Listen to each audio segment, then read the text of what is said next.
Buenas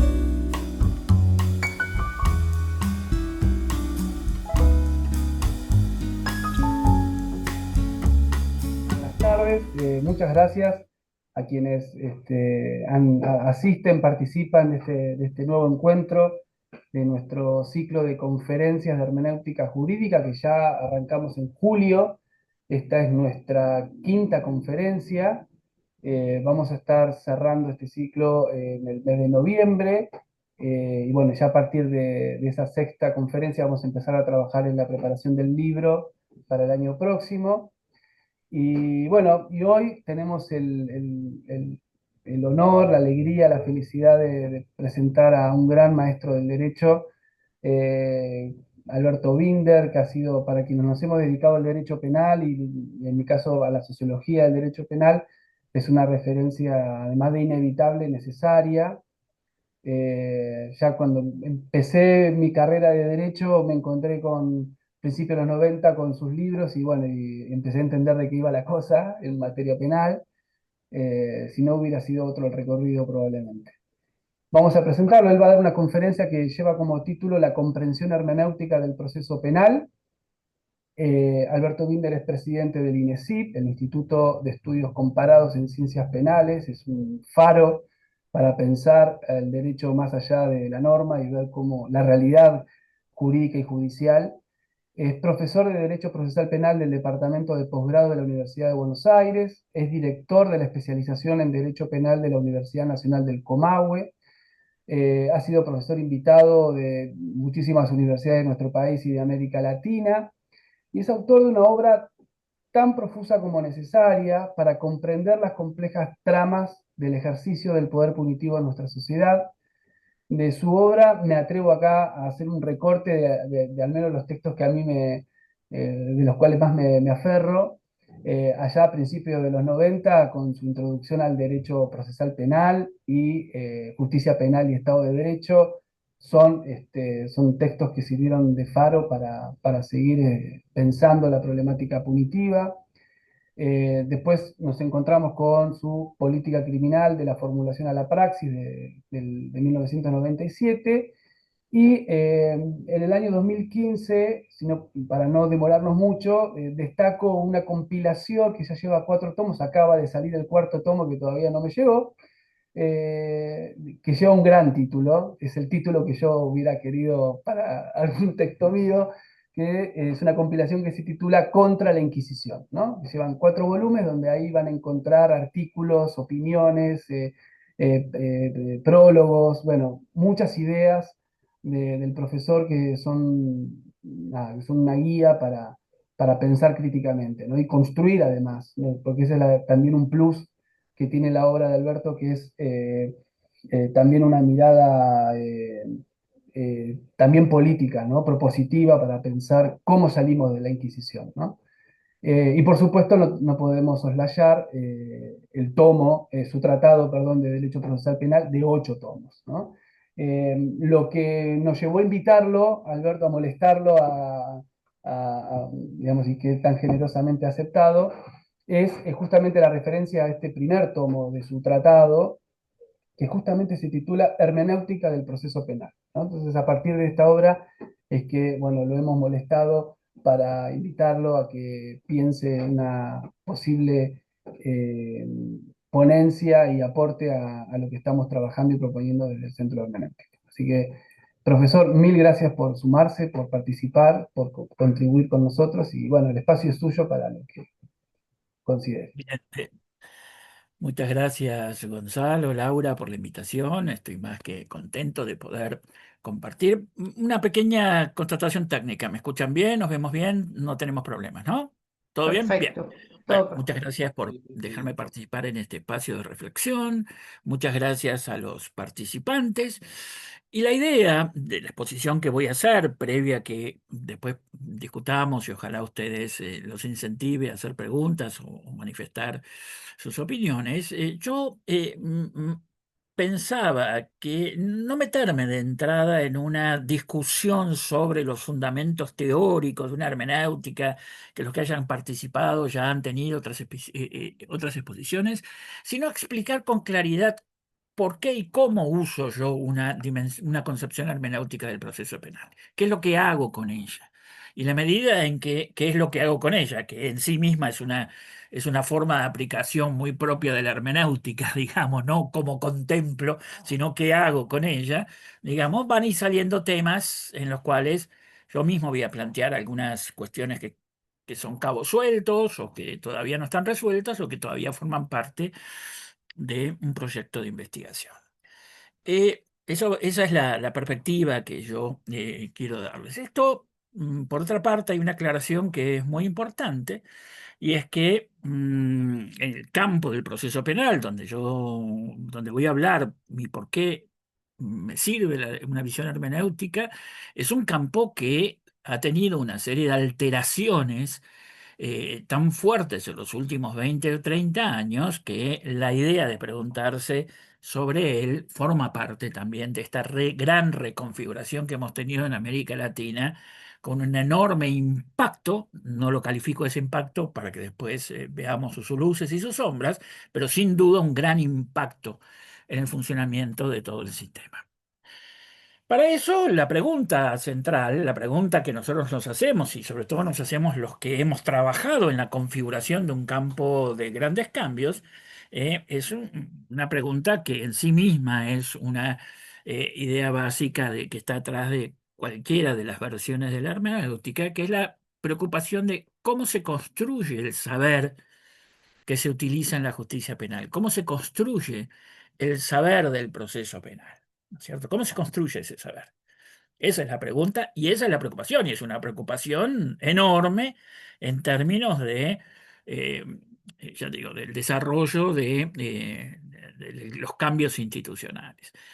Para eso lo primero que tenemos que hacer, algo que es clásico, es bueno, la superación de las miradas positivistas clásicas, la crítica al positivismo formalista. Ojo que yo soy muy kelseniano y me parece que Kelsen es un autor que hay que exprimirlo y hay que visitarlo por lo menos cada 3 meses, digamos.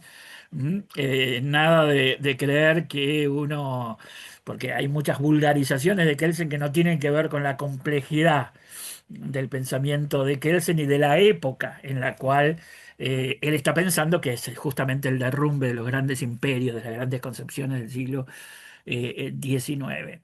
Pero hay un positivismo vulgar que en última instancia cree que yo leo las normas, leyendo las normas de esa manera, puedo saber qué es lo que tienen que hacer todos los actores. Cuando digo los actores, los jueces, los defensores, eh, los fiscales, bueno, todos los que están trabajando en la justicia penal.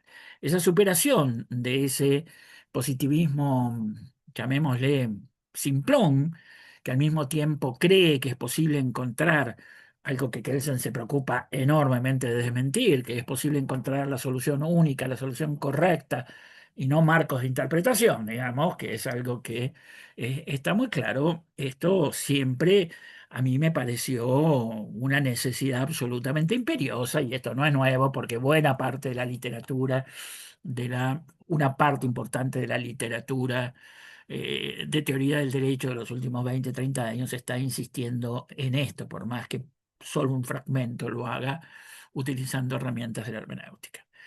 Y si yo quiero la superación de esa visión simplista de la comprensión de las normas jurídicas, la hacemos dando un paso que lo formulamos de la siguiente manera. Lo primero, la realidad primaria sobre la que trabajamos es ver a la justicia penal como un universo de prácticas. Es decir, la justicia penal es un universo de prácticas. Ujú. Y los que hemos trabajado mucho en la reforma, significa que yo voy a tener que pasar de ciertas prácticas, de un universo de prácticas, llamémoslo A, tengo que conducir en un proceso muy complejo a lo que podemos llamar nuevos estados de ese universo de prácticas, que serán B, C, D, y así siguiendo, digamos. Pero siempre estoy partiendo de un universo de prácticas y me estoy yendo hacia otro universo de prácticas. La palabra práctica acá la utilizamos en el sentido más, creo yo, simple que puede existir, simple entre comillas, que es que si yo veo la justicia penal, si yo tengo la justicia penal, lo que puedo observar inmediatamente es que hay una enorme cantidad de sujetos que hacen cosas, realizan actividades. ¿Mm? Hacen actos, peticionan, van a audiencias, critican, salen a hablar por la televisión y al mismo tiempo hay otros sujetos que están entremezclados con estos otros que se alejan de sus asesores, los sufren, los creen en ellos. Bueno, pero yo lo primero que tengo que ver es a la justicia penal como un universo completo de prácticas. ¿Mm? Y aquí claramente vamos a tener un primer punto en el cual quiero plantear una disconformidad. Es decir, eh, mi preocupación va a ser una preocupación prescriptiva. Si se quiere, no quiero usar la palabra normativa acá porque se vuelve confusa. Prescriptiva en el sentido de que a mí me interesa orientar esas prácticas. ¿Mm? Cuando yo trabajo en la hermenéutica del proceso penal, quiero orientar esas prácticas, no simplemente observarlas, sino orientarlas. Esto me dirán, esto tiene mucho que ver con la visión básica elemental de una hermenéutica filosófica que nos enfrenta al mundo más como un quehacer que como un objeto de contemplación. Ahí lo ven claramente, pero bueno, pero voy más directamente al punto. Lo que me interesa es ese conjunto de prácticas, orientarlas, llevarlas, empujarlas hacia un determinado lugar que uno dirá, este lugar es más o menos satisfactorio en base a valoraciones que siempre existen. Y acá tenemos un primer problema que resolver, que lo vamos resolviendo muy parcialmente, y es que el conocimiento de las prácticas que yo tengo que orientar o desplazar es muy pobre. ¿Mm? Tú, Gonzalo, que has trabajado en la sociología de la cárcel o del derecho, o Morita, que tanto ha trabajado también en la comprensión, o Ezequiel en La Plata, que trabaja sobre una sociología de la justicia penal, pero son realmente muy aislados los esfuerzos que tenemos para una comprensión de las prácticas que conforman la justicia penal. ¿Mm? Muy, muy, muy parcial. Esto, eh, obviamente, todos sabemos, esto no significa una mera descripción, pero sino una comprensión más profunda, una comprensión más profunda, que es también tarea del pensamiento jurídico, porque eh, mm, a, mí a mí siempre me llamó la atención, en el único en el que encontré alguna referencia es en von Wright o von Recht, como digan algunos analíticos más puros, y es que cuando vos estás preocupado por el sentido normativo de cualquier ley, obviamente tenés una discusión, ahora vamos a ahondar mucho en esto, alrededor del sentido de esa ley en cuanto manda hacer ciertas cosas o prohíbe hacer ciertas otras. Pero en todo caso, siempre existe una situación, de hecho, una práctica a desplazar. Es decir, yo no puedo completar, llamémosle en sentido clásico, el problema de la interpretación del derecho si no tengo claro hacia dónde quiero ir y de dónde vengo. ¿Cuál es la práctica a desplazar? Y la práctica a desplazar, ¿m? Que muchas veces es algo así como, Fonraro lo llama las condiciones de eficacia de la norma, digamos, algo así, pero le pasa bastante por arriba. Y cada vez que lo he tratado de conversar con amigos que tengo que se dedican solamente a la teoría del derecho, no terminan de comprender este problema, porque hay una cierta tendencia, por más que lo explique de un modo yo también simple, a creer que la interpretación trabaja sobre una tabula rasa, sobre un espacio en blanco, y que no se trata de vencer resistencias que existen. Todo lo que ocurre en el mundo es vencer algún tipo de resistencia, digamos, en esta visión del qué hacer. Y además, como yo tengo la experiencia muy concreta de eh, casi 40 años de trabajo modificando prácticas, y donde si yo no tengo claro qué práctica tengo que resistir, que me va a resistir, cuál es la práctica que tengo que modificar, cuáles son sus componentes, mi trabajo interpretativo se vuelve superficial o banal. Aquí tenemos un puente que construir que no está construido, donde también hay no es solamente que la tradición, llamémosle positivista en el sentido más amplio tiende a no ver el problema de las prácticas. Con las corrientes que nacen de Yelin en compañía, de los distintos tipos de realismo, las van a ver, esto sin ninguna duda. Pero también desde la sociología del derecho, desde la antropología jurídica, tienen también ciertos problemas a la hora de interpretar y no sobrecargar a veces de significados prácticas que requieren explicaciones más complejas que las que a veces utilizan las herramientas que utiliza la sociología jurídica o la antropología jurídica, por decir los dos universos más cercanos que tenemos. Bueno, a partir de, entonces, el primer punto de partida, y eso está claro en todo lo que escribo, en todo mi trabajo, para mí el problema principal no es observar el mundo de lo normativo y tratar de descubrir su sentido, sino eh, asentarme en el mundo de la práctica, del universo de prácticas y ver cómo orientamos esa práctica en determinado sentido que está en el mundo de lo normativo. Eso es lo primero. Y esto es problemático. Esto es problemático porque también yo me siento cómodo en la tradición hermenéutica, porque la tradición hermenéutica tiene una tradición de establecer lo problemático que significa este proceso de trabajo. No, no, permanentemente problemático en el sentido de avances. A ver, todos hablamos después de la fusión de horizontes. La fusión de horizontes es una cosa de una complejidad inmensa en términos de, y fíjense cómo se asemeja a esto que estoy diciendo, de el descubrimiento de hacia dónde tengo que llevar el universo de práctica. Entonces, también me interesa la tradición, lo crítico, la tradición crítica que viene de los orígenes de la hermenéutica. No era un tema menor interpretar correctamente lo que decían los textos sagrados de los cuales dependía mi eternidad. Digamos, esta carga de tensiones prácticas y problemáticas está en la tradición hermenéutica. Uy, perdón, a ver, espera que no lo...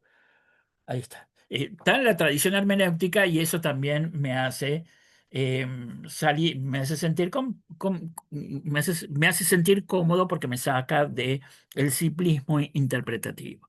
Ahora, de aquí en más también otra cuestión que también me es importante en por qué uso yo la hermenéutica. Bueno, porque la hermenéutica no reniega ni ha renegado nunca del rigor. ¿Mm?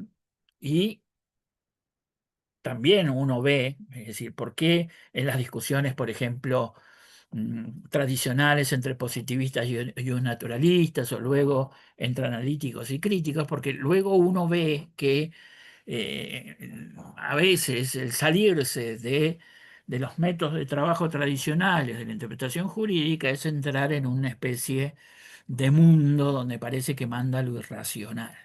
Y yo no creo, para mí en la hermenéutica no hay nada más alejado que caer en lo irracional. Es un intento de construir marcos metodológicos rigurosos para dar cuenta de una realidad más compleja, que eso es otro problema totalmente distinta a cuando se utilizan frases o cuando se hacen esas lecturas Foucaultianas también superficiales, o cuando uno cae, por ejemplo, en el trialismo, es el primero que va a decir, bueno, tenemos que conectar las normas con los hechos, con los valores, pero luego termina construyendo métodos que no son satisfactorios. Bueno, pero volvamos, estas son las razones por las cuales me siento cómodo en una tradición, en un conjunto de estudios que no están acotados a una mirada sola, a un autor solo, sino que se va avanzando en base a distintos autores y distintas perspectivas que acompañan esto. Pero volvamos a lo que yo decía. Lo que me interesa de dónde parto es del universo de prácticas. Y el universo de prácticas es un universo acotado. Porque yo perfectamente puedo tomar el sistema penal de la Ciudad de Buenos Aires, el sistema penal de Santo Domingo, el sistema penal de Guatemala, o aquí de Esquel, donde estoy yo ahora, y decir, bueno, esto yo puedo identificar, digamos, o por lo menos la sociología me daría herramientas para identificar hasta dónde llega Por más que todo sistema tenga una zona gris donde se producen intercambios con el resto de los sistemas, yo puedo identificar al sistema penal con bastante claramente. Y a partir de allí, a mí me interesan destacar lo que yo llamaría 6 dimensiones que están en juego en la orientación de esas prácticas, que son las con las que yo trabajo. Yo les estoy exponiendo el modo como yo trabajo, digamos. Yo trabajo sobre 6 dimensiones. La primera dimensión, obviamente, es la disputa que se da por el sentido normativo. Pero fíjense que de un modo especial señalo la disputa que se da por el sistema normativo. No estoy diciendo la primera dimensión es el esclarecimiento del sistema normativo. No, porque el sistema normativo, las normas que regulan las actividades y prácticas en la justicia penal, están sometidas a una disputa de sentido fundado en los diversos intereses que están en juego permanentemente.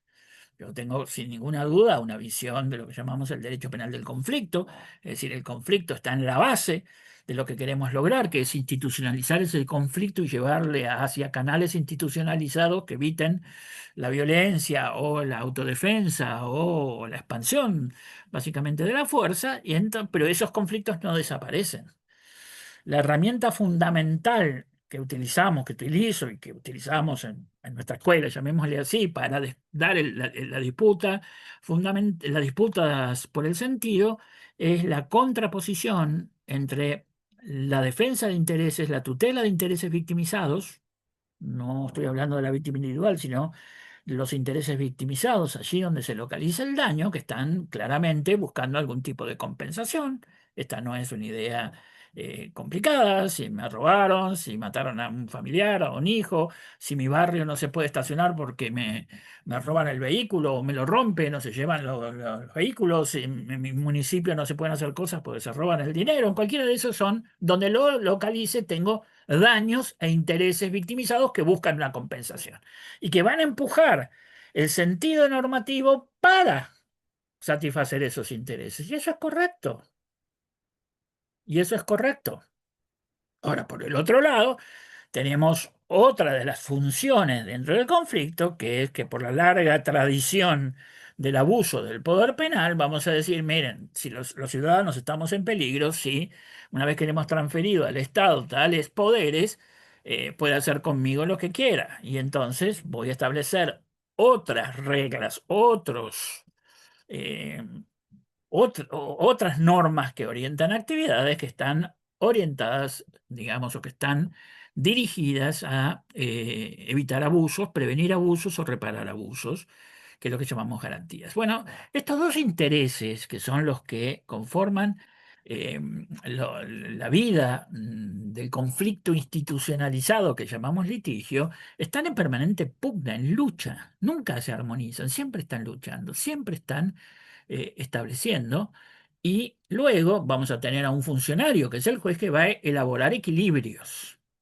¿Mm? Que va a elaborar equilibrios. Entonces, la disputa del sentido normativo es una disputa, es una lucha por el derecho, digamos. Es una lucha por, en ese sentido, bueno, yo también sigo mucho a Yering, que es de donde el bisabuelo de todas las teorías realistas, por donde lo miremos, es una lucha, una disputa que es constitutiva y permanente en la construcción del sentido. ¿Mm? Así como hay una actividad que es la que construye los equilibrios, que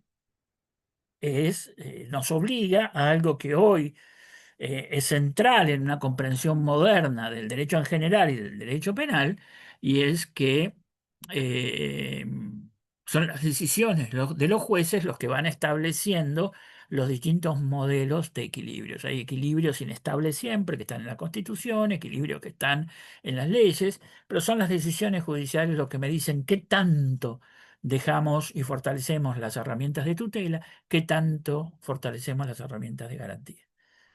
Por eso hoy es imposible una hermenéutica jurídica del proceso penal y cualquier cosa, es un estudio de los precedentes que es algo que yo creo que en nuestro país estamos muy atrás de lo que significa estudiar los precedentes como construcción colectiva de una de las formas de resolver estas disputas de sentido. Por lo tanto, llamémosle a esto la continuación de una visión conflictivista en la determinación del sentido normativo que va a orientar las prácticas.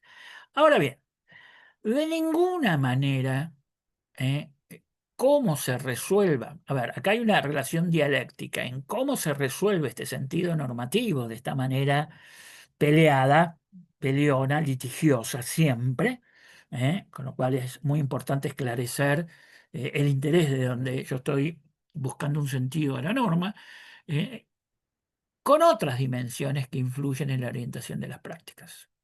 Y a su vez, las otras dimensiones que influyen en la orientación de las prácticas van a también entrar en esta dialéctica tan compleja del sentido normativo. La primera de ellas, de estas dimensiones, tiene que ver con lo que acá yo soy burdiano, digamos, lo que Bourdieu llama hábitus. Es decir, el hábitus es un concepto central que tiene que ver con, no solo con por qué Bourdieu se preocupa por tratar de usar una palabra un poco extraña que nos saque del hábito común, porque o sea, otros habían trabajado mucho en el hábitus muy bien, como John Dewey y otros, sino hábitus en el sentido de que es un conjunto de predisposiciones que surgen del campo, pero configuran el campo, rompiendo, algo muy propio de Bourdieu, la dicotomía subjetivo-objetivo. Yo me acuerdo cuando empezábamos los procesos de reforma, hace 40 años, cuando yo trabajaba con Mayer, nos enfrentábamos permanentemente al debate donde algunos decían, no, no es un problema del sistema, sino es un problema de la mentalidad. Si no cambiamos la mentalidad, no vamos a cambiar el sistema. Nosotros le contestamos, si no cambiamos el sistema, no vamos a cambiar la mentalidad. Bourdieu nos hubiera mirado con cariño y decía, a ver, no hay solución a ese dilema, son las dos cosas, al mismo tiempo interactuando permanentemente. Pero bueno, la influencia que tenía esta discusión, hoy día todavía hay gente que cree, nosotros lo llamamos el mito del ejército de reserva, que cree que, por ejemplo, la justicia penal va a funcionar bien. No vamos a encarcelar gente en las cárceles, no vamos a provocar impunidad, porque en algún lugar del país hay un monte donde hay un colectivo de abogados de una secta que si vos lo traes todo va a funcionar bien. Digamos, entonces, eso lo llamamos el mito de la secta o del ejército de reserva, porque ya lo ensayamos. Ya ensayamos en algunos países donde en determinado momento se provocaron cambios de generación abruptos, como Chile o Paraguay, donde en determinado momento no tenías a nadie más allá de 35 años actuando y los resultados eran igual que donde estaba hoy yo, que estoy un poco ya cuero de espanto, cuando me dicen, no, porque acá hay un joven que va a venir, y digo, vamos a ver, veamos los viejos que tenemos también, a ver si vemos quién maneja mejor todo esto. Bueno, entonces, rompiendo esta dualidad de subjetivo-objetivo, el concepto de hábitos, Bourdieu tiene una imagen que es fantástica y que yo creo que tiene mucho que ver con esta idea de la hermenéutica también, y él dice, si no, no nos explicamos por qué si bien no hay un centro que organiza, es decir, no hay un centro, una mesa satánica que dice metamos a los pobres en la cárcel o hagamos esto, no existe eso, sino que está disperso en miles de personas. Pero cuando yo escucho, veo que funciona como una sinfonía, que la melodía está. Y digo, bueno, ¿quién es el director de esta melodía? No está, pero la melodía está. Es como que el hábitus como conjunto de predisposiciones me empujan a hacer esto. Y si yo entonces, por más que yo descubra un determinado sentido normativo, al mismo tiempo no veo cómo se configura el sistema en base a este conjunto de predisposiciones, bueno, lo que va a ocurrir es que en la lucha de fuerzas entre las nuevas prácticas que quiero lograr y el desplazamiento de las viejas prácticas, voy a perder porque hay una confrontación de fuerzas. ¿Mm?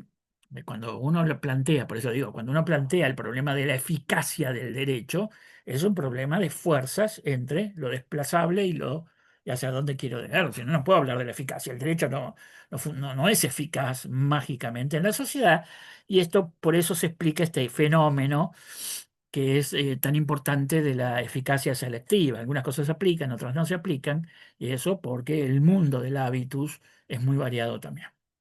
Entonces, las disputas de sentido me enfrentan al mundo del hábitus, que es el que yo tengo que conocer como configurador de esas prácticas. Eh, a partir de aquí aparece una segunda dimensión vinculada al hábitus, que es una dimensión central, otra vez Bourdieu. El hábitus tiene sistemas de reproducción permanente que surgen de todos los sistemas de entrenamiento y capacitación. Mm, No deja de llamar la atención esto de que, es decir, de las dificultades de modificar la enseñanza del derecho en estos últimos 30 años, se va haciendo, pero sobre todo cuando uno ve la literatura sobre capacitación en enseñanza del derecho, no está visto con una mirada global de cómo se reproducen las prácticas en el sistema. ¿Mm? Entonces, vos tenés una aplicación selectiva de la ley y parece que los abogados no tienen que ver. Hoy tenemos un problema muy grave, que es muy relativo a esto, y es que, por ejemplo, tenemos un grave problema de independencia judicial en todo el país, en toda América Latina, no solamente el país, en algunos lugares gravísimo, y pareciera que los abogados no tienen que ver cuando si hay una apuesta que es inicial en todo el proceso digamos, de la nueva democracia, de la transición a democracia, de la nueva democracia que se hace 40 años, es confiar en que la abogacía iba a preservar la idoneidad de los jueces. Y por todos los sistemas de nombramiento están en manos de una profesión que los abogados. Entonces vos decís, no, no, no tengo nada que ver. Bueno, la enseñanza del derecho y las escuelas de leyes donde se dan hoy día son reproductoras de los hábitos, nos diría, habría que estudiar los herederos, bueno, los distintos estudios que ha hecho Bourdieu sobre los sistemas de reproducción educativa, es central para poder comprender el hábito. Hoy, por ejemplo, cuando si yo me pongo en explicar, tratar de explicar la justicia penal en el sentido que lo estoy explicando y no miro dónde se reproducen las prácticas que quiero desplazar, termino construyendo textos o manuales o cursos que no van al centro del asunto. Por ejemplo, les pongo un ejemplo de esta función de reproducción del hábitus que tienen la dimensión de los sistemas de enseñanza, que es muy notoria. Los abogados nos dedicamos a prevenir conflictos o a hacer transitarlo o ayudar a la gente que transita en conflicto. No hacemos otra cosa los abogados. Es el centro de nuestra profesión, como un médico tiene que ver con la salud y la enfermedad. Y por lo tanto, el conflicto, la conflictividad es como el centro, es como la matriz fundamental desde donde podemos comprender nuestra profesión. Bueno, no se enseña en la escuela de leyes. No se enseña nada de teoría del conflicto, no se enseña nada de análisis del conflicto, no se enseñan las habilidades para comprender, escuchar, transitar el conflicto, no se enseña nada que tenga que ver con la base conflictual que está en cualquier eh, área o cualquier eh, subsistema del sistema normativo. Y esto es porque hay una reproducción de los hábitos que están permanente funcionando. Entonces, fíjense que la disputa del sentido normativo, en una visión hermenéutica, a mi juicio, del proceso penal, no puede quedar solamente en la disputa de intereses y en la construcción de equilibrios, sino que tiene que incorporar esta dimensión del hábitus y de los mecanismos de reproducción del hábitus. Si no, voy a estar hablando como si la explicación doctrinaria fuera una nube bonita o un arco iris que flota sobre el universo de prácticas, y en mi caso no tengo ningún interés que eso sea así. A partir ven, de estas dos dimensiones que decía, bueno, ya en realidad estamos viendo tres dimensiones, la disputa del sentido normativo, el hábitus, la reproducción del hábitus, quedan tres dimensiones que a mí me parece que es centrales para comprender el proceso de orientación a las prácticas que está en la base de la hermenéutica del proceso penal y que son la base de una nueva interdisciplina a la hora de trabajar sobre esto, tanto en el sentido prescriptivo como en el sentido descriptivo crítico. Descriptivo solo no hay. Yo insisto, yo trabajo netamente en el sentido prescriptivo. Estas tres dimensiones, que las podemos llamar dimensiones, tiene que ver, en primer lugar, una que es como la clásica de la hermenéutica, y es que este universo de prácticas y toda disputa de sentido y toda construcción del hábitos y toda reproducción está en el marco de una tradición. No hay forma, nos diría cualquier eh, cultor de la hermenéutica, no hay forma de evitar esa tradición, siempre estamos en ello. Como siempre decimos, yo puedo hacer muchas cosas con el río, navegar, nadarme, represarlo, pintarlo de cualquier color, pero no puedo desconocer que el río viene. El punto está que en la conformación de este universo de prácticas juegan varias tradiciones. Vamos a tener tradiciones predominantes, como es la tradición inquisitorial, que la tenemos bastante poco desarrollada. Cuando nosotros, por ejemplo, o yo insisto mucho en la lógica del trámite, de lo tramiteril, de lo maquinal en la justicia, es porque ahí está escondida la tradición inquisitorial. Hoy es difícil encontrar, como sí se encontraba hace 40, 50 años, personas que eran ideológicamente inquisitoriales. Hoy más bien lo que hay es una proletarización de la justicia penal, donde todo el mundo se hace más o menos, tiene el discurso de los nuevos sistemas, pero en el fondo mantiene las grandes tradiciones del sistema inquisitorial. ¿Mm? Y esa tradición, que nosotros llamamos la reconfiguración inquisitorial de los sistemas de justicia, esa tradición es muy fuerte y si yo no la tengo en cuenta, no la descubro, no la desenmascaro, perdón, no la pongo en evidencia en cada momento en que sale, bueno, no puedo entender la disputa y el problema de la construcción de sentidos orientativos, de sentidos prescriptivos en el mundo de la justicia penal. Miren, les pongo un ejemplo muy simple. En casi todas las leyes nuevas, en toda América Latina, en todo el país, le pongo un ejemplo de una normita simple. Hay una normita simple que dice que cuando vos terminas el juicio y tenés que hacer alegato, no podés leer memoriales, no podés leer, tenés que hablar. Eso no es una norma caprichosa, sino que es una norma que surge de la experiencia, porque lo que se quiere construir es que el juicio no sea un ritual superficial, sino un verdadero y riguroso sistema de comunicación. Entonces, explícale al juez, decile, porque está en el momento en que tiene que sentarse a deliberar. Esa norma la encontrás y dice así, no se pueden leer memoriales, no se puede leer el alegato. Cuando vos vas a Digo esto porque fueron las primeras cosas que a mí me impresionaron mucho hace muchos años. Cuando vos vas a la justicia penal, hoy con sistemas reformados que ya tienen esa norma, eh, ves que que leen el alegato final. Entonces, muchas veces he llamado a los jueces y decís, pero ¿qué dice acá? Que no se puede leer el memorial. Pero está leyendo el memorial y lo dejás. Sí, me dice. Pero no te das cuenta que dice que no, y le explico por qué no, le explico el sentido. Y de pronto, mañana le vas a decir al próximo que no lo haga. No, que siga leyendo el memorial.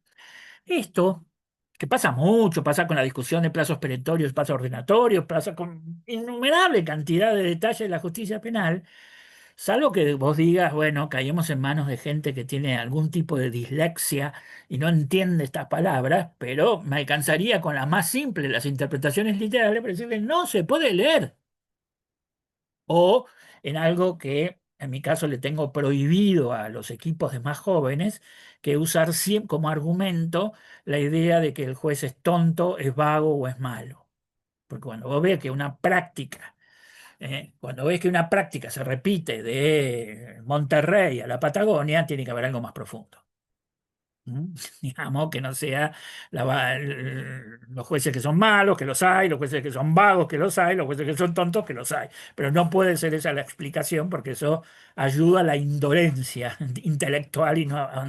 Entonces, ¿por qué ocurre eso? Bueno, ocurre porque están jugando tradiciones, porque está la tradición inquisitorial, que se ha convertido en un hábito, la tradición de que el juez no se quiere meter en problemas con la par. Bueno, cuando vos empezás a analizar ese caso, te encontrás con una complejidad de problemas que es justamente lo que tratamos de hacer poniendo en evidencia las tradiciones.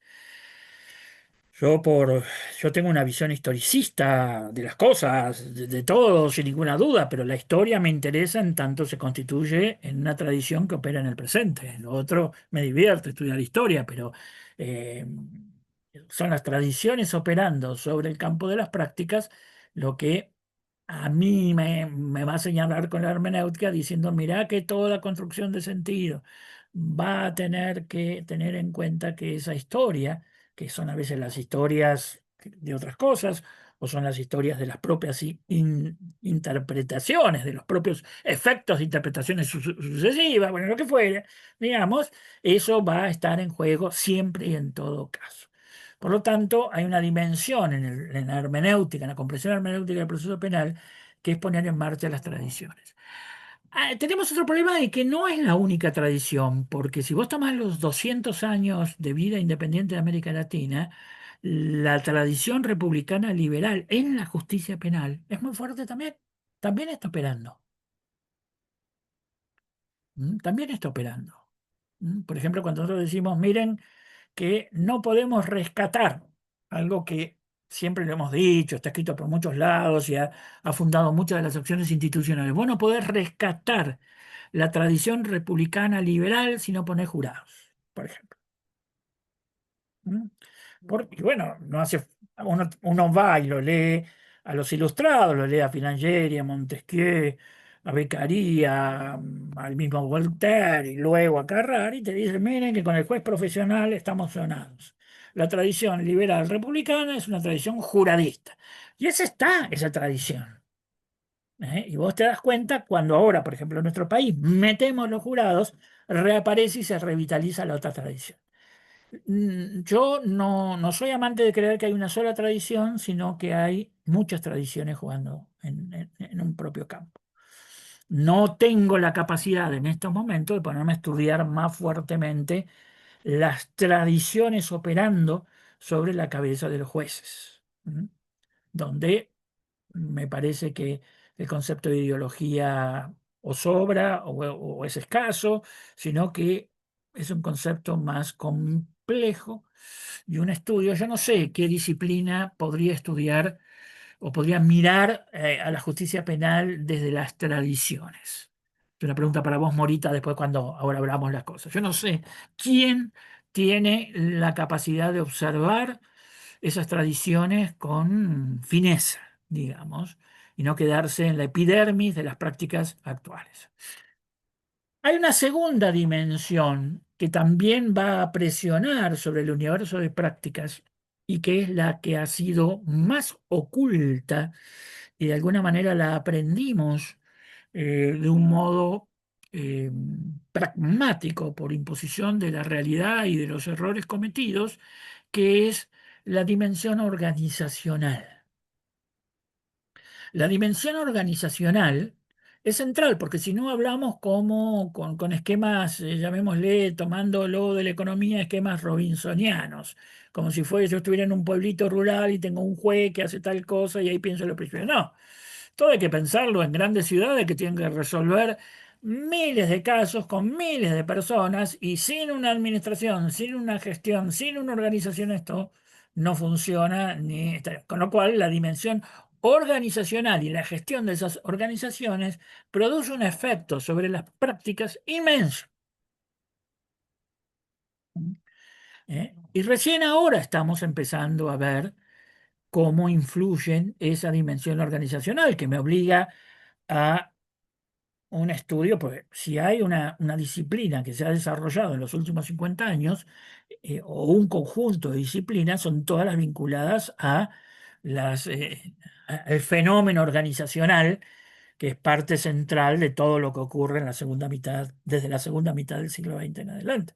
Esta dimensión organizacional, donde desde la organización del sistema carcelario, la organización del trabajo, la repetición de prácticas administrativas ridículas, bueno, la asignación de horarios, el manejo de las colas, el manejo de los stocks, el problema de los stocks y la, ¿cómo se llama? Y la mora judicial, todo eso tiene una influencia enorme sobre el funcionamiento del sistema y por eso hoy hay también una pelea fuerte sobre eso y estamos tratando de aprender cómo lo organizacional cumple y qué papel cumple dentro de la determinación de el sistema de orientaciones de la práctica.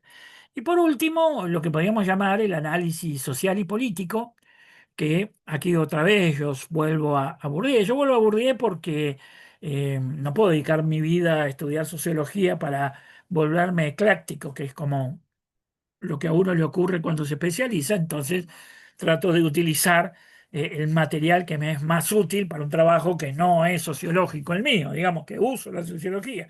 Y Bourdieu tiene un modo de analizar la configuración del campo, los actores del campo, las relaciones de un campo con otro, que me es útil para tratar de sacar la relación de las prácticas judiciales con las prácticas políticas de una especie de quejadera indeterminada, de una especie de idea de que si el entorno político fuera bueno, la justicia sería buena, cosa que lo dudo mucho y la historia lo desmiente, o que la justicia no puede hacer cosas buenas porque el entorno político es malo. ¿Mm? Esto, por ejemplo, a la hora de estudiar el problema de la imparcialidad, las prácticas de imparcialidad, la independencia, la organización interna del Poder Judicial, cómo se organiza el Ministerio Público, todo esto tiene una enorme importancia porque, sin ninguna, el análisis de lo político, eh, de lo social y de lo político, que está permanentemente interactuando, y la pregunta que deberíamos hacernos es ¿por qué no debería interactuar si esto le está es una parte, es un sistema, un subsistema de un sistema social y político más extenso? Bueno, para ir culminando y poder discutir, ¿a qué le llamo yo o cómo uso yo la hermenéutica del proceso penal? Bueno, me interesa comprender las prácticas porque ahí eso es lo que hay que desplazar, porque existen, porque están allí, y tratar de orientar prácticas que tienen que tener la capacidad de desplazar a las anteriores. Ese es el problema que está en la base de toda comprensión del sentido normativo. Pero el sentido normativo, que es agónico, que está luchando, que no hay un solo sentido normativo, que se pone en cuestión, en el cual yo puedo utilizar las herramientas que me da también la tradición de la hermenéutica como ars interpretandi, que no hay que, en esto creo que Betty tiene razón, no hay por qué desecharla, no hay por qué dejarla de lado porque hay miles de años alrededor de esto, sería tonto. Entonces, eh, eh, tomar todo eso en esa discusión, pero luego darme cuenta de que estas cinco dimensiones, la del hábitus y su reproducción, la de las tradiciones, la de el impacto organizacional en la configuración de las prácticas y el análisis político y social como parte necesaria de la interpretación. Para sacar a todo esto, esto me permite construir, dar una respuesta a la pregunta inicial, y con esto termino. Mi pregunta inicial es, ¿cómo se construye el saber dentro del proceso penal? Entendiendo por saber aquel que orienta las prácticas y se construye tomando toda esta complejidad. Tomando toda esta complejidad y convirtiéndola en algo riguroso. Yo detesto lo que queda en una visión eh, así genérica. Puede ser que uno no logre la rigurosidad que en este momento puede hacer. Acá uno se enfrenta a los límites, al tiempo, a las posibilidades, a lo que tiene que escribir. Bueno, también la comprensión de esos límites del intérprete, llamémoslo, forma parte de una tradición hermenéutica, pero nunca se puede renunciar a que por asumir la complejidad de todas las dimensiones que orientan las prácticas judiciales, no renunciemos a un conocimiento, a un saber que tiene que ser riguroso, entendiendo por riguroso aquel que puede dar cuenta de lo que hace, aquel que es más preciso, aquel que construye marcos de razonabilidad en la que pueden ingresar distintos tipos de racionalidades y que está sometida siempre a la crítica, que también, insisto, es parte de las aperturas propias de la hermenéutica. Bueno, con esto termino la exposición de por qué le he puesto al tomo 1 hermenéutica del proceso penal, digamos, y creo que ahora podríamos conversar si lo que a ustedes les interesa. Muchas gracias. Buenísimo. Muy bueno, excelente, profesor, muchas gracias. Suelo hacer yo primero unas primeras observaciones y abrimos la conversación. Eh, Justamente el encuentro no anterior a este, sí, el encuentro anterior que tuvimos de conferencias que lo dio el profesor Juan Antonio Gómez García, que es se dedica a la filosofía del derecho en la Universidad de la UNED de Madrid, y él justamente presentaba este carácter bifronte de la hermenéutica, conciliando un poco a Betty con Gadamer, ¿no? Saliéndose de la discusión binaria, para plantear que la hermenéutica sí tiene un aspecto metodológico riguroso, pero al mismo tiempo tiene esta función filosófica en cuanto a pensar una filosofía del derecho hermenéutico, ¿no?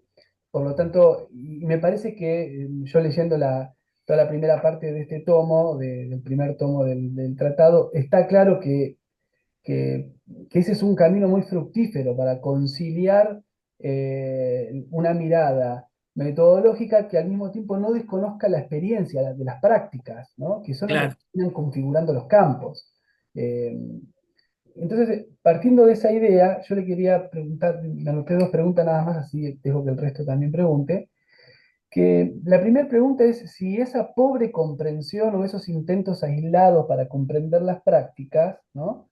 No se debe a la primacía, en parte, no totalmente, ¿no?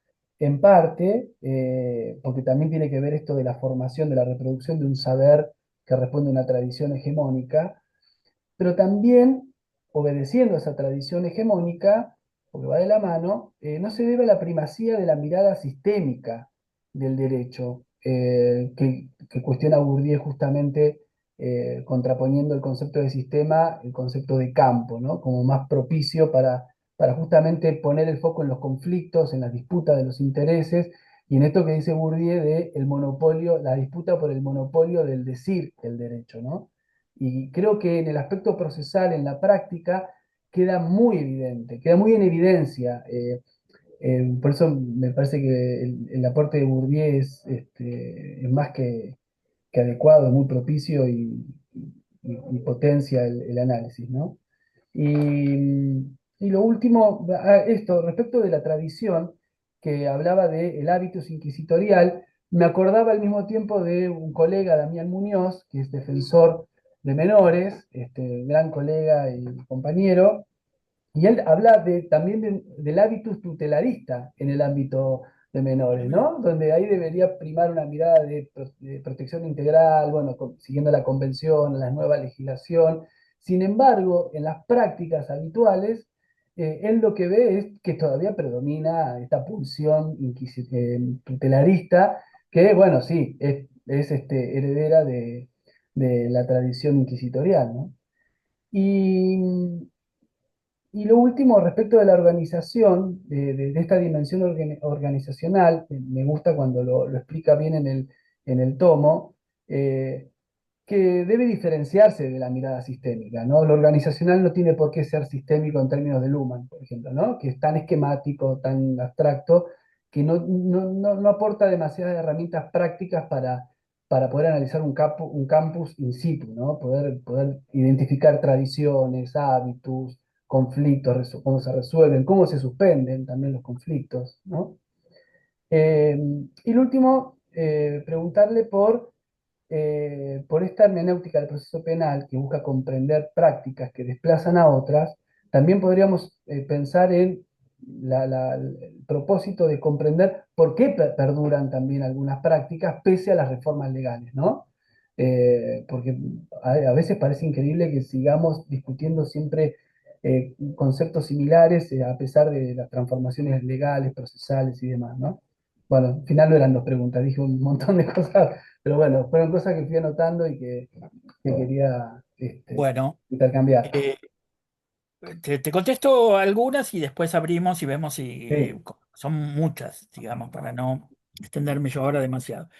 El problema de la perspectiva sistémica, a ver, lo sistémico es una perspectiva. El problema es cuando la perspectiva sistema se, digamos, se ontologiza y se convierte en un orden determinado. Pero la perspectiva sistémica es abierta, digamos, nadie está pensando que estos sean sistemas cerrados, sino que son sistemas abiertos donde la delimitación de los límites del sistema abierto es siempre problemática, la interacción es compleja. Entonces, yo no diría que el problema está en una perspectiva sistémica, sino que muchas veces se le llamó dentro de la tradición de la jurídica de la interpretación, se le llamó sistema a la construcción de un orden. Mm, Entonces, si vos me decís una visión moderna de la perspectiva del sistema, te diría no. Ahora, desde el naturalismo en adelante, la idea de que el sistema normativo tiene que construir un orden determinado, que no es casualidad, que está de la mano, yo siempre digo, esa es una concepción predemocrática porque está de la mano de los distintos órdenes estamentales que todavía están vigentes en la sociedad. Proyecto democrático es una destrucción de todo orden estamental, ¿m? Pero todavía no los hemos destruido. Si no, ahí tenemos el feminismo tratando de darle golpes a uno de los puntos centrales de todos los órdenes estamentales, que es el patriarcado. Entonces, yo te diría que no, que el concepto de orden se destruye en la interpretación, pero no nos hacemos cargos de lo que implica la destrucción del concepto del orden a la hora de interpretar el sistema normativo. Yo creo que el jurista se siente intranquilo porque es como que tiene que navegar en un mar que Ay, no sí, puede ser claro. ordenado, digamos, y ujú, trata de construir falsos órdenes. Y yo te diría, en esto, por ejemplo, me parece que es una de las lecturas más eh, aunque no lo dice con estas palabras, Alf Ross, en última instancia, cuando dice, miren que queda un mito, mm, es el mito del orden, digamos, queda un mito subyacente en las discusiones y el orden jurídico está sujeto a ese mito del orden, que estalla por la democratización de la sociedad, o llamémosle por la irrupción de la sociedad compleja, y estalla porque el sistema normativo que tenemos hoy día, después de sobre todo desde mediados del siglo XX en adelante, por su extensión y complejidad no tiene nada que ver con aquello con lo que trabajaban los juristas anteriores, que básicamente con algún tipo de variaciones, pero giraba alrededor del corpus juris civilis, un poquito más, un poquito menos. Y hoy día imagínate la complejidad que tiene la Constitución boliviana al lado del Corpus Juris Civil, es inmenso en términos. Entonces, la producción normativa, el sistema normativo se ha complejizado y la sociedad se ha complejizado de tal manera que el concepto de orden es como usar esos redondelitos que usamos para hacer galletitas y te queda toda la masa afuera. Y claro, entonces, pero hoy día claro, lo contrario, a interpretar el sistema normativo por fuera del sistema de orden, no está claro y no está claro en la claro, teoría, por ejemplo. claro.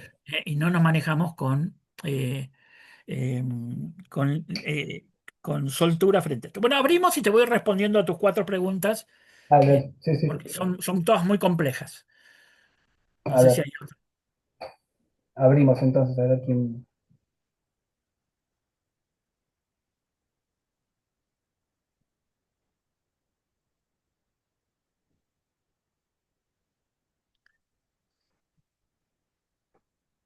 El micrófono está abierto. Quien quiera preguntar. También, ahí está Diego. Si no pueden Bien. escribir en el chat también, ¿eh? Diego, sí, te escuchamos.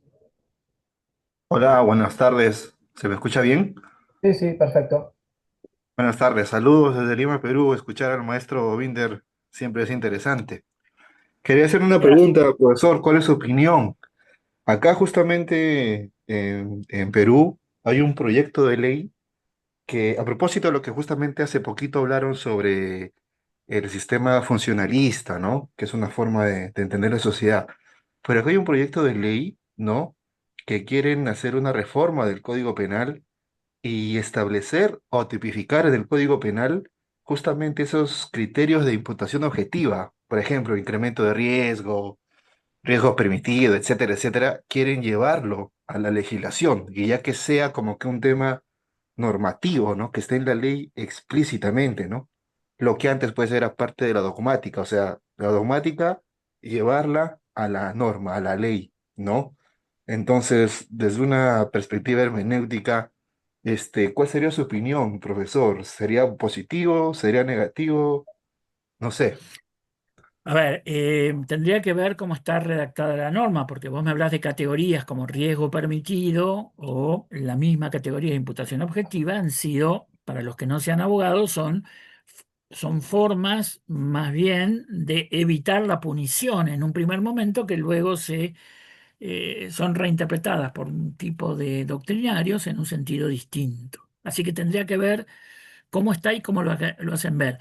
Pero yo creo que acá hay un juego de dos tradiciones que es el más profundo de todos, que tiene que ver con grandes concepciones del derecho. O yo tengo conflictos en la sociedad y uso el Estado para tratar de evitar que esos conflictos proliferen en violencia, expandan la violencia y genero formas de acuerdo más directo o a través de soluciones previstas en la ley, que es en última instancia lo que Jerome Frank decía. Antes nos encontrábamos en un valle y el clan de los McPherson se peleaban con los McDonnell y el que ganaba tenía resuelto la disputa. O dice Jerome Frank, hacemos lo mismo, nada más que en los tribunales bajo otras reglas. Digamos, esa es una visión, donde yo uso el derecho para regular la conflictividad, que es la tradición más antigua. Hay otra tradición, esto lo marca muy bien Foucault en La verdad de las formas jurídicas, donde aparece el derecho como desobediencia. El derecho como desobediencia y la creación de una sociedad de súbditos obedientes es la tradición inquisitorial, es el núcleo político, teórico, filosófico del modelo infraccional o de la tradición inquisitorial. Y muchos de los funcionalistas, como Jacob, cuando te dicen, no, acá lo único que importa es asegurar la adhesión, la lealtad del ciudadano a la norma, están en el contexto de la tradición inquisitorial, que además no quiero ponerme acá porque eh, es un tema muy técnico, pero además podés demostrar cómo hay una serie de autores de dónde viene este tipo de cosas.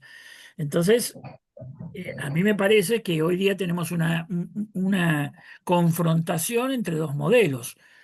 Yo quiero una sociedad de ciudadanos responsables, que si causan daños, lo reparen o se le haga de alguna manera responsable de ese daño que causaron. No me interesa en lo más mínimo una sociedad de súbditos obedientes. Y esa disputa no está saldada, la estamos saldando permanentemente. Lo que pasa es que esto nosotros lo conocemos y lo estudiamos como el paradigma del orden y el paradigma de la gestión de la conflictividad. Entonces, yo te diría que ahí es donde, utilizando los conceptos de la hermenéutica, hay que dar estas discusiones entendiendo cuál es el universo de tradiciones que están configurando esta discusión.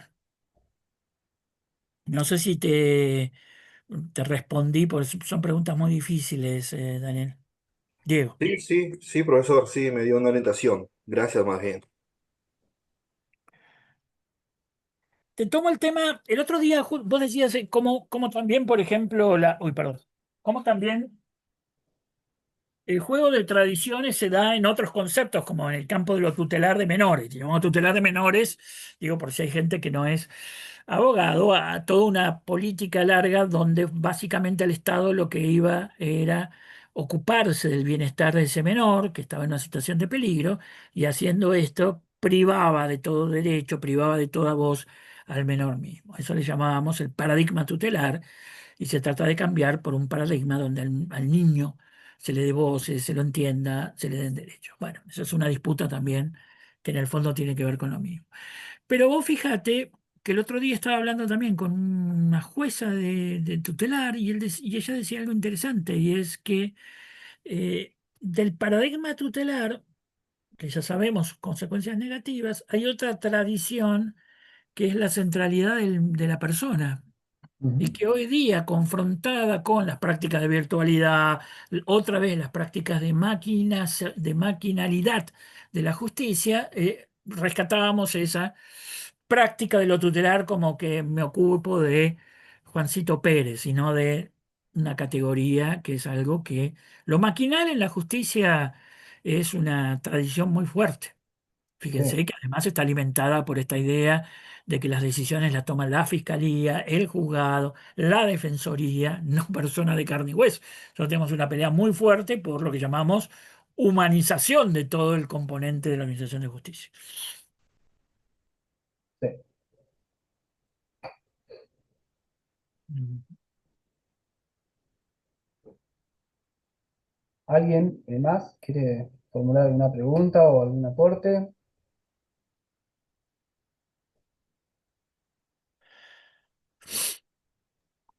Yo, Ahorita. eh, Gonzalo, yo no tengo preguntas,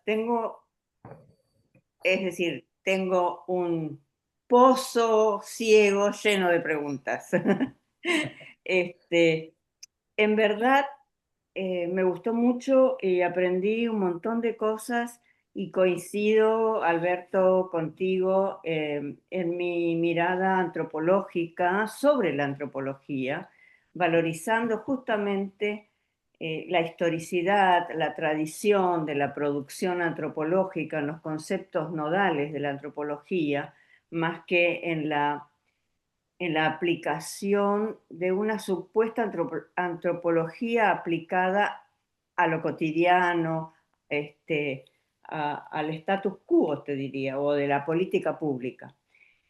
Pero a mí me queda siempre una curiosidad, y es cómo entender entonces los estándares jurisprudenciales, porque ahí es donde yo encuentro que no hay posibilidades de hacer todo lo que vos estás diciendo aquí, que es la comprensión acerca de las prácticas, entender las prácticas, meterse en las prácticas, cuando tenés una jurisprudencia que te está diciendo cómo tenés que ver todos los conflictos, desde qué ángulo ves todos los conflictos. Y entonces ahí digo, bueno, pero y si yo tengo presente la idea de hábitos y las transformaciones permanentes que van creando nuevas sociedades, nuevas formas de representación, nuevas formas de conducta que a la vez debieran proveer nuevas miradas para poder analizar los conflictos que se están sucediendo. Y lo digo porque me pasa con la cuestión indígena, ¿no? Es de ahí Claro. de donde estoy hablando. Porque a veces, claro, me cuesta entender la transformación de esas prácticas en forma profunda en las cuestiones indígenas, ¿no? Aún, aunque yo considero que hay mucho de lo histórico, de lo tradicional en las culturas indígenas, también hay mucho de transformación. Entonces, peleo contra mi misma disciplina tratando de interpretar mejor las prácticas, ¿no? Claro. Y por eso digo, si yo estoy viendo prácticas que contradicen, esto entre comillas lo digo, ¿no? Contradicen lo que está establecido en los estándares de derechos de los pueblos indígenas a nivel interamericano, digamos, sí, interamericano, que es lo que más conozco. Entonces, ¿cómo interpretarlo? A ver, ¿Cómo también hacer es una... lugar a Sí, sí, esa sí, sí, entiendo perfectamente el problema y es también una pregunta muy compleja. En primer lugar, hay que entender lo siguiente. Primero hay una concepción del derecho. Si nosotros creemos que porque se establezca, por ejemplo, un tratado internacional como el Convenio 169, y con eso automáticamente, o de un modo se van a aplicar esos derechos en la vida social, sean pueblos indígenas o cualquiera, Bueno, esa es una visión que el mismo Yering nos diría ilusoria del funcionamiento del derecho. Nunca ha funcionado así. Y lo que ha sucedido es que en la medida en que hemos aumentado los derechos a niveles inconcebibles, hoy perfectamente le podríamos decir a un ciudadano, mira, usted tiene 150 derechos fundamentales reconocidos por los tratados, por esto, por esto, por esto. No hace falta hacer ninguna revolución, sino simplemente aplicar la Constitución. Claro, Bueno, pero esto sería una visión infantil del funcionamiento. No quiero usar la palabra infantil en sentido peyorativo, Exacto. digamos fetichismo. Esto lo llamamos fetichismo normativo. Lo importante, por ejemplo, de una política de concesión de derechos, sean pueblos indígenas, niños, mujeres, lo Niños. que fuera, es que yo te reconocí como un sujeto, te di herramientas Ah, para ingresar a la lucha por el derecho. Más de ujú, eso no le pidas al sistema normativo. Es decir, claro, esto es muy importante porque el espacio de lo judicial se ha complejizado. ¿Mm? Vos lo conocés muy bien. Y ujú, fíjate, en uno de los mayores tribunales que nosotros tenemos, la Corte Interamericana de Derechos Humanos, que exacto.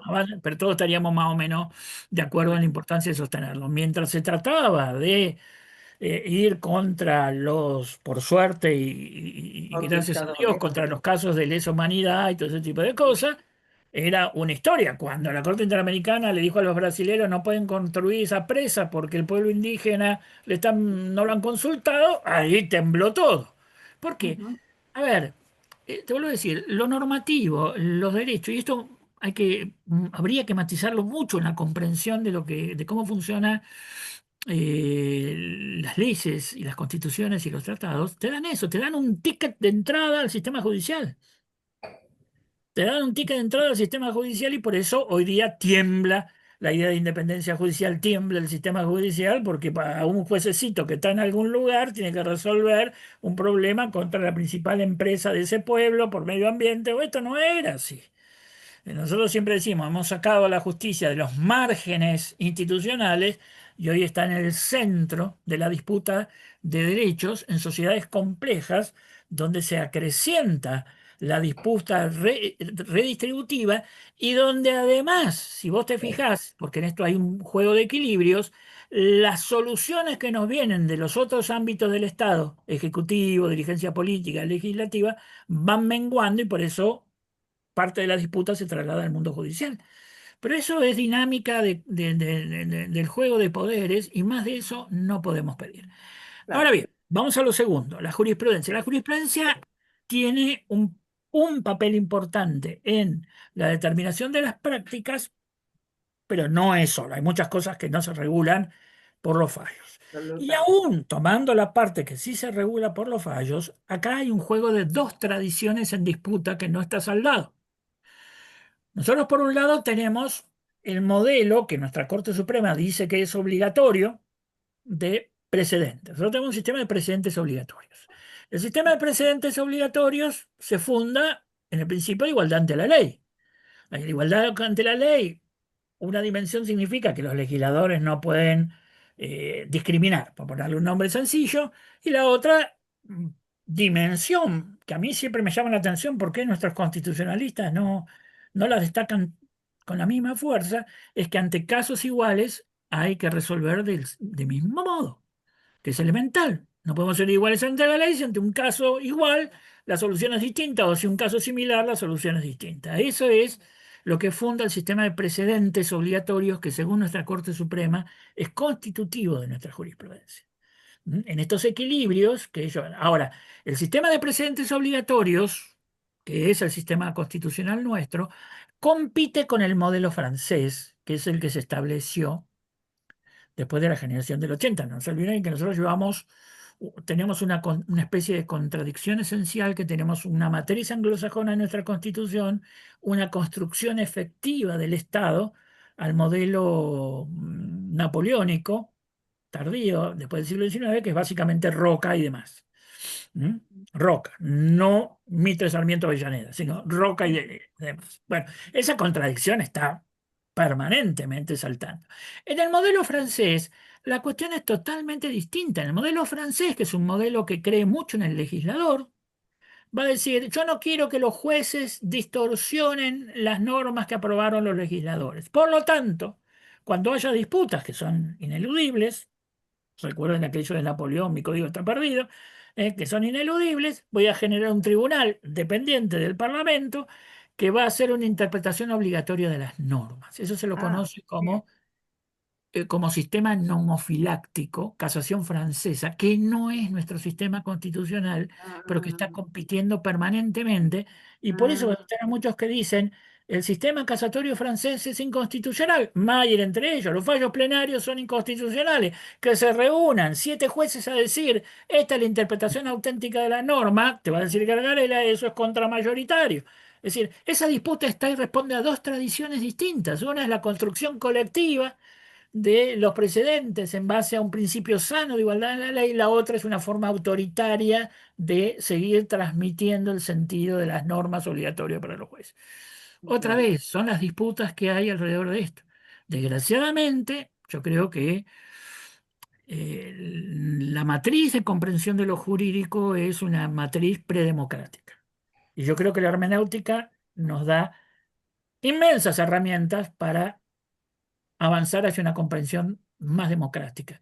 A pesar de mirar de que la hermenéutica, sobre todo en la visión de Gadamer y eso, fue acusada de conservadora en algún punto, yo te diría que al contrario, hoy nos da las mejores herramientas para comprender este conjunto de complejidades que no se entienden sin las tradiciones operantes entre los modelos napoleónicos, los modelos del derecho como derecho del pueblo, que vos encontrás autores que lo dicen con toda la letra.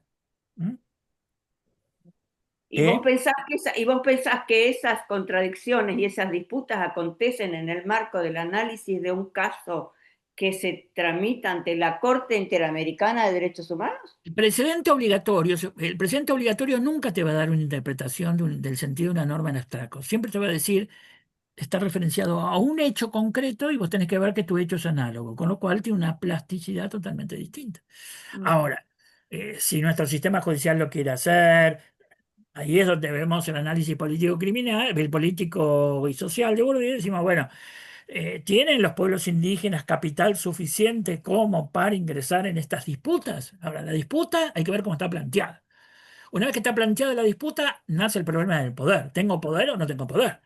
De hecho, los pueblos indígenas, por ejemplo, si vos tomás los últimos 20 o 30 años, en muchas cosas han avanzado en la construcción de poder, en otras no. O se encuentran en los límites. Vos decís minería y pueblo indígena, minería. Mi pueblo indígena y qué sé yo.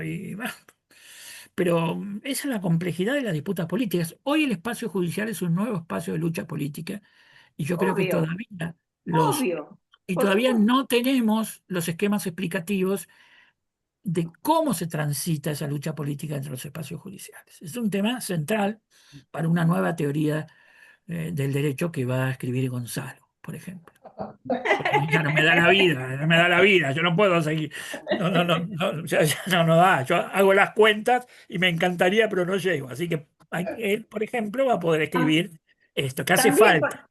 también coincido en esa perspectiva y coincido con la perspectiva del sujeto y la subjetividad fundante, de acuerdo.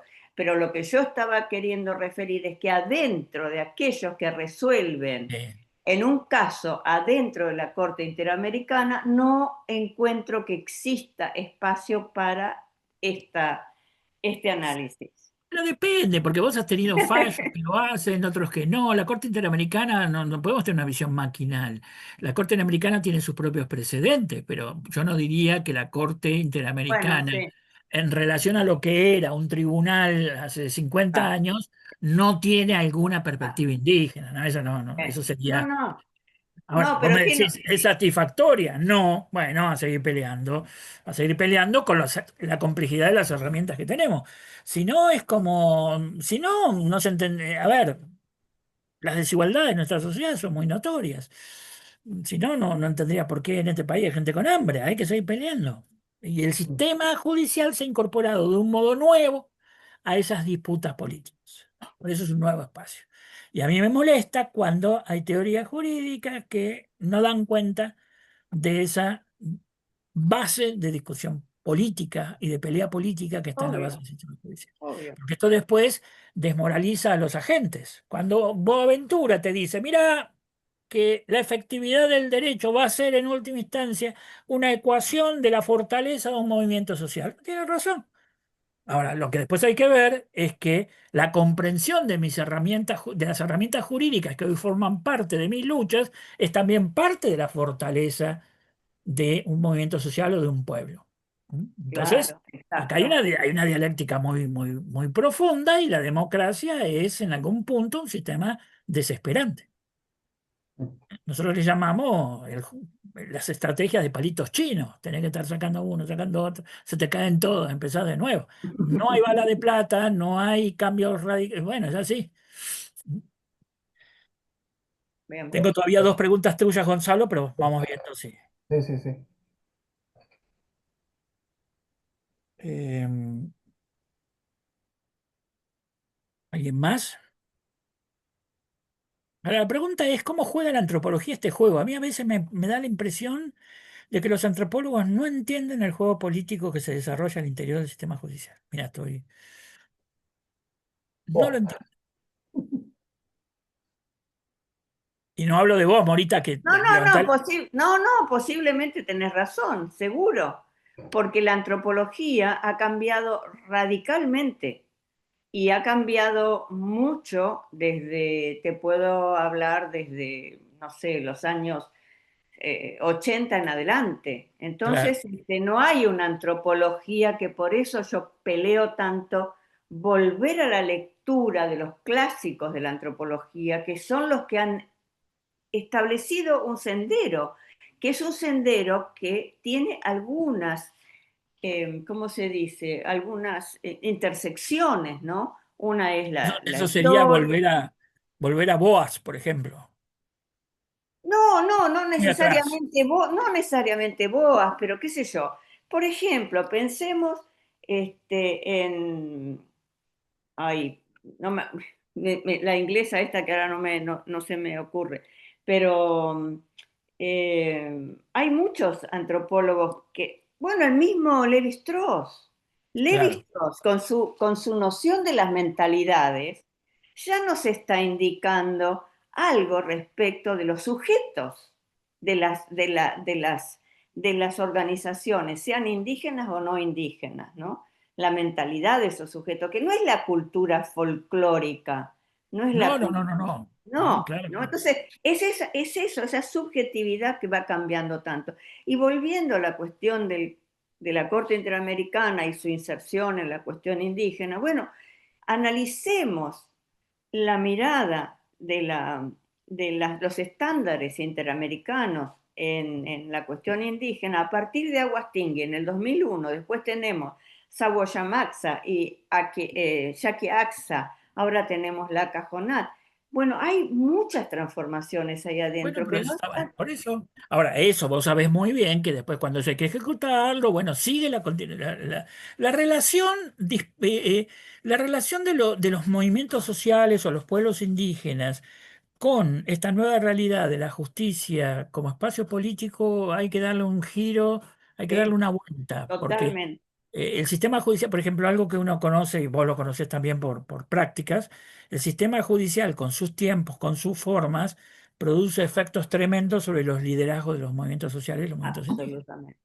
Es decir, Así es, y esto, así es. todo ese mundo, no, yo siempre siento una insatisfacción de que no alcanza como Aventura, que es el primero que le da una vuelta a esto, pero es una base, no alcanza. Pero nos hemos ido del proceso penal. Bueno, sabes que en el proceso penal la relación con los pueblos indígenas es claramente una práctica que estamos permanentemente tratando de modificar de esta manera. ¿Mm? No, lo interesante sería, Alberto, lo interesante que vos también lo dijiste al pasar, ¿no? Es la formación de los que van a ser miembros de la Academia de Derecho. Y ahí es también un problema. Yo me pregunto cuánto de estas discusiones podría fortalecer, enriquecer la discusión acerca del derecho y sin embargo están circunscritas a espacios muy reducidos de eventos académicos. que forman parte cuando yo digo la justicia como espacio de lucha política, las universidades cooptadas por los funcionarios judiciales, es parte de ese espacio, digamos, es una sucursal de ese espacio, digamos, así que Claro. es lo mismo. Eh, Sobre lo organizacional que vos habías planteado, yo creo que lo organizacional hay que tratar de no darle una entidad muy superior porque lo que importa es cómo maneja los detalles, digamos. Es decir, lo organizacional hay que dejarlo que fluya, porque este es también un problema de las interdisciplinas, cuando hacemos interdisciplina pero queremos darle, pero no aceptamos la frecuencia de onda de la otra disciplina, digamos. No aceptamos su frecuencia. Y lo administrativo tiene esta importancia de la minucia. Por ejemplo, vos fíjate una cosa, los modelos organizativos, a ver, ¿por qué razón no podemos hacer trabajar a los jueces, penales o los que fueran, de 9 a 5? Este, si vos me dijeras, no, de ninguna manera tenía categoría de un problema procesal. Para mí es un problema procesal profundo, porque después te fraccionan los juicios, te los mandan para dentro de 10 años, y me decís, pero ¿por qué se van a la una? ¿Por qué no hacen juicios a la tarde? ¿Por qué me arruinan todo eso cuando está dicho? Bueno, ahí tenés una dimensión de cultura organizacional, de administrativo, que hay que verlo, que se está trabajando. Entonces, la incorporación de esa, llamémosla, minucia de los modelos administrativos, es la fuerza de la interdisciplina con lo organizacional. Otras, te puedo poner miles de ejemplos. O fíjate algo que no deja de ser, que a mí también me pone loco, y que tiene un impacto en las prácticas muy profundas. Por cómo está organizada la abogacía en la Argentina, vos te recibís de abogado en cualquier universidad, buena o mala, y ya estás habilitado a defender el caso más importante del país. ¿No es cierto? Que no hay un examen de estado, no hay formas progresivas de habilitarte la carrera. Ahora bien, te contrata el Estado, normalmente con un buen sueldo como abogado, y vos ya no puedes hacer nada de abogado. Entonces vos tenés la fiscalía que después te dice, estamos sobrecargados, y yo le digo, che, pero tenés 100 abogados en tu fiscalía, ¿por qué no los habilitás a que sean fiscales si querés? Abogado junior, hay mil formas de organizar. Ah, no, porque no es fiscal. Bueno, todos esos problemas, todo este mundo de problemas, lo que yo peleo desde hace mucho tiempo es que si yo no lo incorporo a la centralidad de la discusión de sentido normativo, me pierdo la película.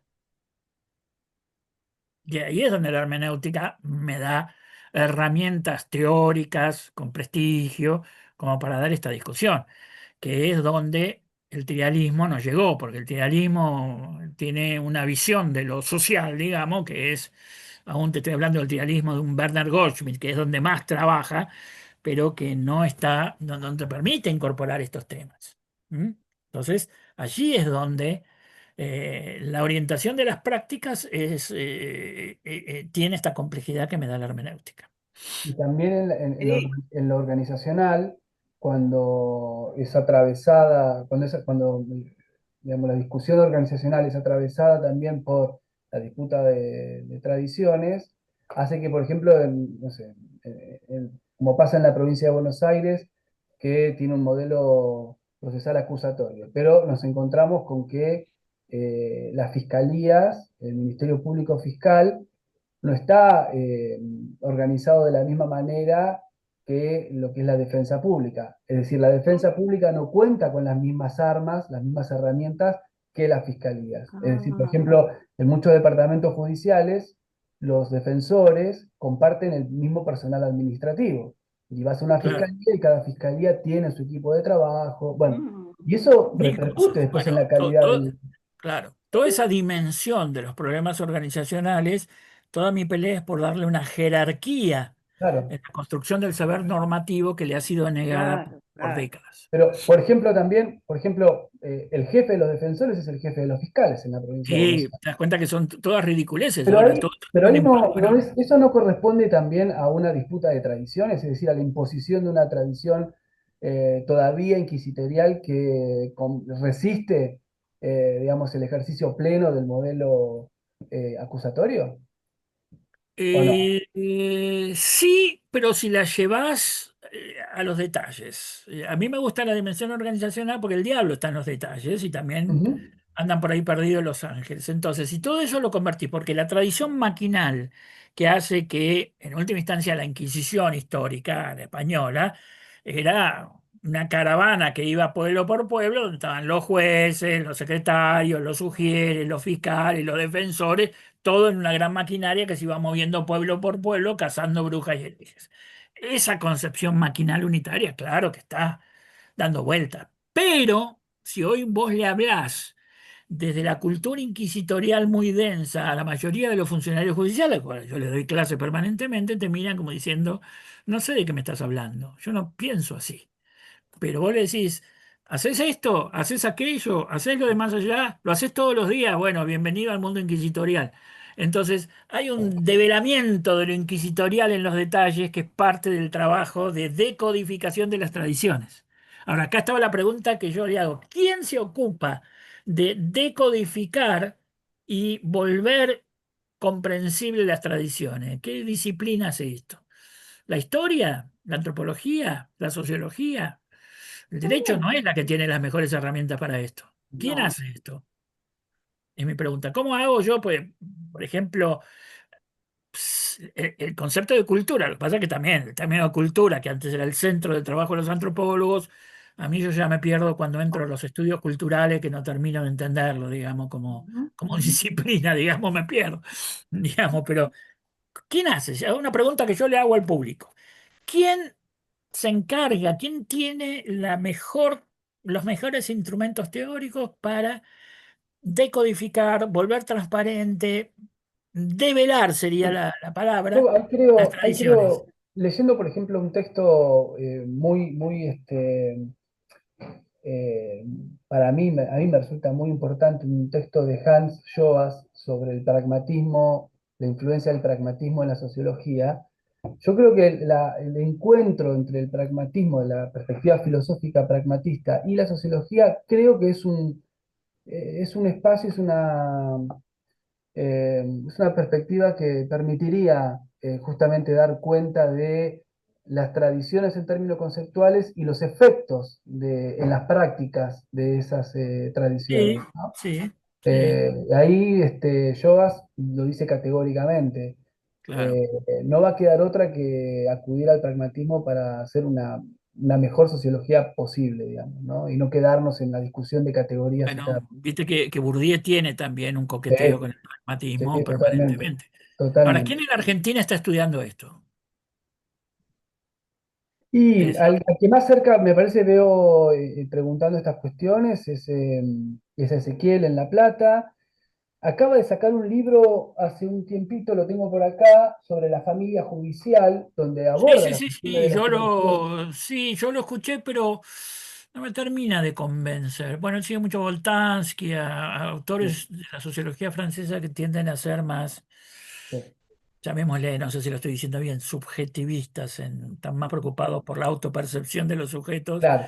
que por las construcciones sociales objetivas. Pero bueno, sí, no, el Centro de Cultura Jurídica de La Plata es el único que yo conozco, el Mm, Instituto de Cultura Jurídica, el único que yo conozco que más o menos anda circulando por allí, digamos. sí, Pero ven que tenemos un problema grande porque supongo que uno agarra un especialista, estas tradiciones estarán operando en el mundo del derecho comercial, en el mundo del derecho civil, pero mm. y, en, te- Derecho administrativo. y en Derecho el derecho administrativo. administrativo, imagínate. Oh, ah. Cuando Gordillo, me acuerdo de una vez, leí un artículo donde él decía que el derecho administrativo vigente era inconstitucional, era el único que presumía la culpabilidad de las personas. Bueno, es una postura absolutamente, en ese momento, al menos en Claro. los 90, Bueno, no solo minoritaria, sino hasta subversiva, digamos, ¿no? Decir sí, eso. sí, sí, y que el Estado no tiene que responder jurídicamente, sino que tiene la vieja inmunidad del rey trasladada ahora Claro. a tal. Esa es una tradición muy fuerte. Ah, Que Elsen y demás también lo van a señalar eso. sí. Bueno, me quedaba tu última pregunta, pero que no la noté con claridad. ¿Vos te la acordás? A ver si era esto de comprender las prácticas que desplazan a otras, sí, desde la hermenéutica también podemos estudiar, justamente desde una también perspectiva pragmatista, le sumamos, también por qué perduran, ¿no? Estas tradiciones tan arraigadas culturalmente, Bueno, identitariamente, ¿no? claro, claro, ahí es donde entra el otro análisis, porque está bien, vos tenés una tradición, es decir, porque, por ejemplo, vos fíjate, yo tengo una tradición operando sobre la justicia, donde la justicia no mira a la sociedad y busca su legitimidad, sino que mira a sus superiores y lo que más le interesa es que sus superiores, hasta llegar al rey en la tradición inquisitorial, estén conformes con él como juez. Esto, que es una tradición, se actualiza permanentemente con la búsqueda. Yo hay un tema que lo tengo siempre ahí, que no me da el tiempo para trabajarlo, que es, pues nosotros creemos, por ejemplo, siempre que la independencia judicial es algo así como que un actor poderoso externo doblega la voluntad del juez. Eso no es cierto. El problema de la independencia judicial es cómo se construye una cultura de la sumisión, digamos, cómo se construye de un modo complejo una cultura de la sumisión. Y ahí te vas a tener. La tradición estar en el marco de la tradición es lo que a mí me permite innovar. Nadie puede innovar por fuera de una tradición, sino carece sentido la idea de innovación. Entonces, si yo tomo esta tradición constitutiva de los sistemas judiciales profesionales como cultura de la sumisión, bueno, hoy puedo perfectamente estudiar las nuevas formas de sumisión y de debilitamiento del Poder Judicial cuando se han acrecentado y acentuado la importancia de las disputas políticas que se dan al interior del Poder Judicial. ¿Mm? Esto es, este es el término de por qué perduran. Claro. Perduran porque hay una funcionalidad que se manifiesta y se reactualiza, no por simple tradición.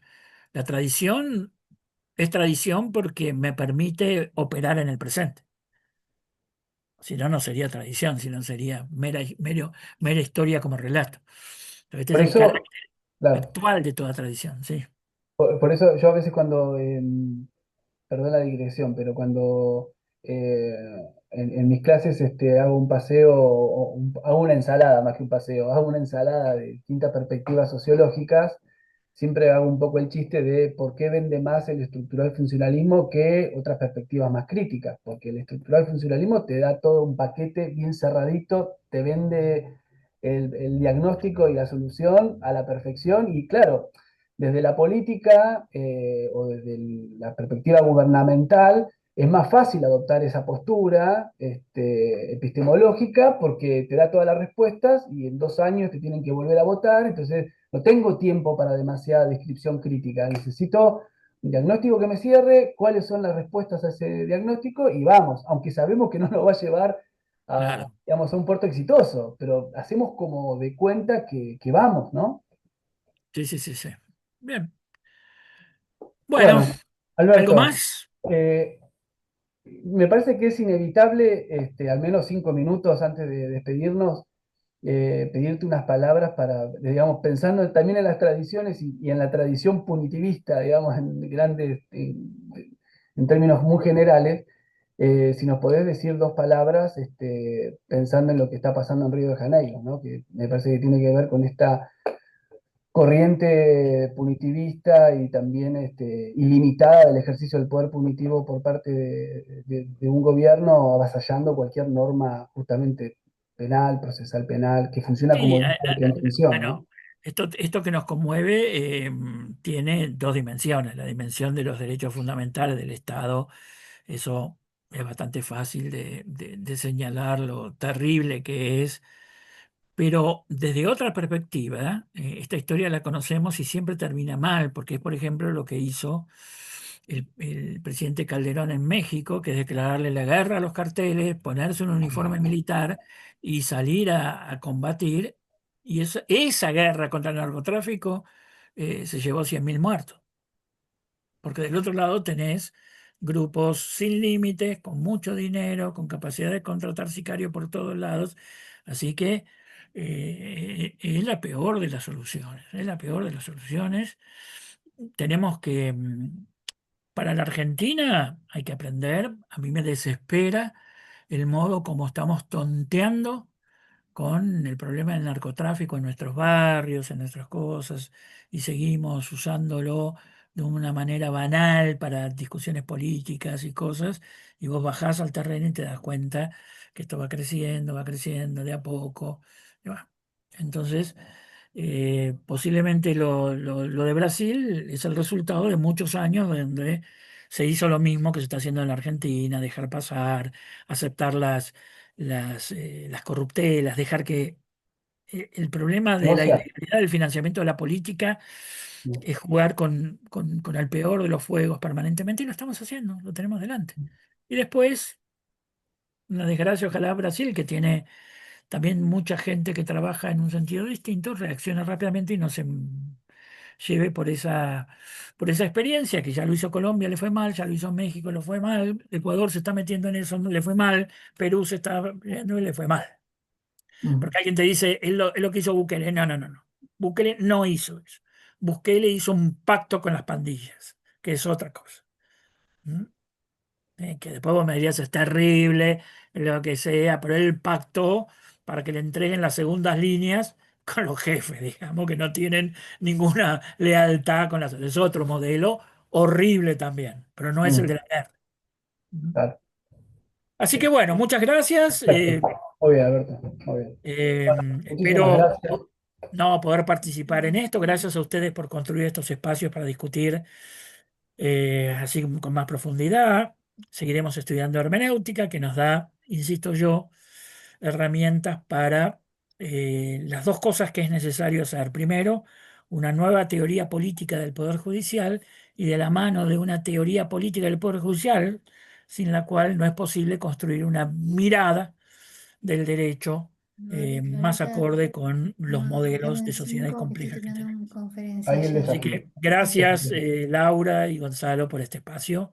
Muy Morita, bien. siempre un gusto verte, y a los demás también. Bueno, muchísimas Un gracias gusto, y gracias muchas por quienes se gracias, sumaron. Alberto. Y bueno, Gracias. seguimos Gracias a trabajando, todas, a ¿eh? todos. Un abrazo grande a la distancia. Chao, chao.